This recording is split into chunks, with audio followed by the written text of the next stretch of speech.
Welcome back to the Deep Dive. I'm Taylor.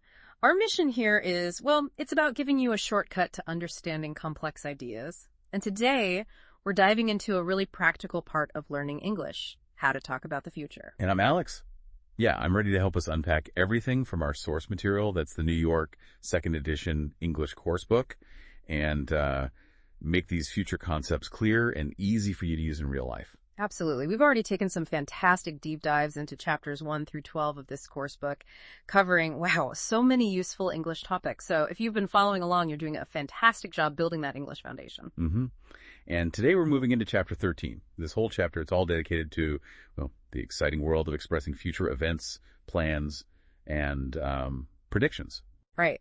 Our goal is really to unlock these ideas for you, our listener. Especially if you're just starting your English journey or, looking to solidify your understanding, we'll offer plenty of real-life examples you can use right away.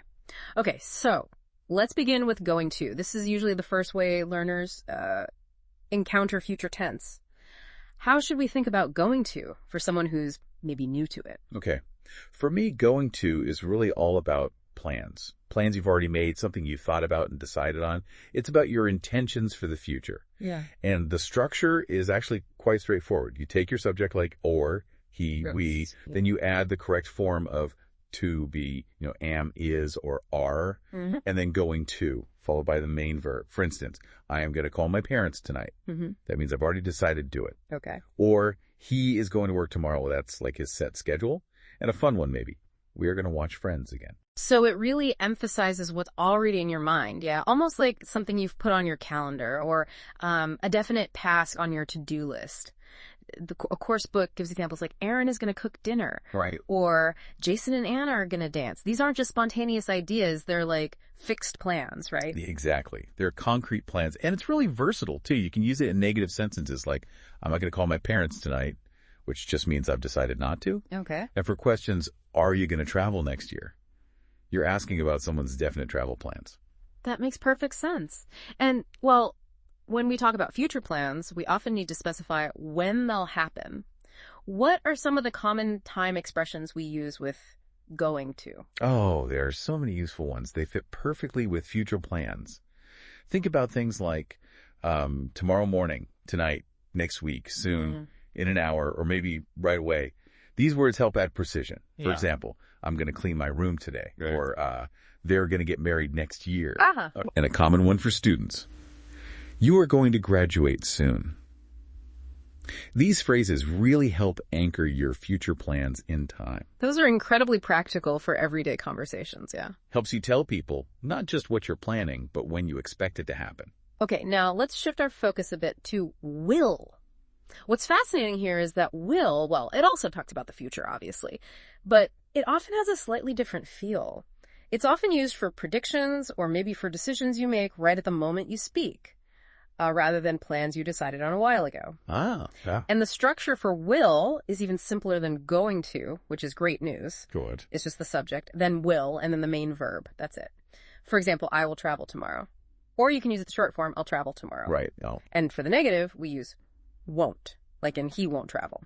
Okay, so going to is more for that decided pre-planned action. And will is more for like a quick on-the-spot decision, maybe a promise, or a general prediction about the future. Getting that distinction clear is, I think, really helpful for learners. Definitely. This grammar really comes alive when we look at the reading sections in the chapter. Let's start with the next week's weather forecast. How does will help us understand what the weather might do? Oh, this is a perfect real-world scenario for using will as a prediction. Yeah. The weather forecast for England, it uses will to talk about what's expected, right? Like on Tuesday, there will be showers and a drop in temperature. Okay. And it will be sunny throughout the whole weekend. It's not like a plan the weather is made. No, definitely not. But it's a prediction based on the data they have. It's all about what's anticipated, isn't it? Yeah. So you, our listener, can think about the weather in your city for the next few days. Will it be sunny? Will it rain? It helps you think in English about your own daily life. Absolutely. And then we have the story of Carlos's trip. This one is great because it beautifully blends both going to and will. It shows different kinds of future actions, really illustrating how they work together. Okay, let's dig into Carlos's trip. Sounds like he's going to be very busy with preparations first. Tell us about the things he is going to do before he even travels. Oh, Carlos has such a packed schedule before he leaves. The material clearly lays out his going-to plans. For example, he is going to the American consulate to get his visa. That's a definite step. Right, gotta do that. He is also going to buy some beachwear at the shopping mall and new luggage. Yeah. He needs to buy all his course books and school supplies. Then he is going to the bank to set up his international credit card. And finally, he's going to pack his bags and sleep early. Oh. These are all his definite prearranged tasks, you see. Wow, that's a very busy week of preparations, isn't it? Things that are definitely on his to-do list. So those are the firm plans. What about his activities during his trip to Miami? What is he going to do there, and what will he experience? Right. So in Miami, Carlos has some definite plans, but also, hopes and aspirations. He is going to study at Spring Language School. That's a fixed commitment. Okay, the main reason for the trip. Exactly. He is also going to take some weekend tour trips to cities nearby and take part in some walking tours around town. Again, planned activities. Mm. But then we see Will coming in for the more flexible, the enjoyable aspects. He says he will also enjoy the beach. Naturally, it's Miami. Right. He wants to play beach volleyball and go to bonfire parties. So he's expressing what he will likely do if the opportunity comes up. He wants to visit amusement parks and museums, saying he will visit them. It's an intention, maybe less fixed than school. Ah, I see. And he's even looking forward to watching movies without subtitles, which is a future experience he anticipates, something he will hopefully do. This is where we really see the magic, isn't it? How these two future forms paint a full picture. The going-to actions are his fixed itinerary, like studying. Yeah, the structure. But the will comes in for the more general enjoyment, the spontaneous beach time, or things he hopes or expects will happen, like understanding movies. It really shows how excited he is for this trip, which, wow, he started planning 2 years ago. Exactly. Going to is like the blueprint of his trip. The non-negotiables. Will's kind of the color he's hoping to add, the flexible fun. It's like the difference between saying, I'm going to finish my homework by 5 p.m. That's a firm plan. Right. And I will try to relax more this weekend, which is more of a general intention or hope, maybe not set in stone. That distinction really resonates. So for you, our listener, here's something to think about. Imagine your own dream trip. What place do you want to visit? What are the things you're going to do before you leave? The preparations, buying tickets, maybe getting a visa. And then what will you do when you arrive? What experiences are you anticipating? What do you hope will happen? That's a great exercise. Yeah. And to make sure you can talk about the future with confidence, this chapter also gives us some essential vocabulary, especially for describing weather.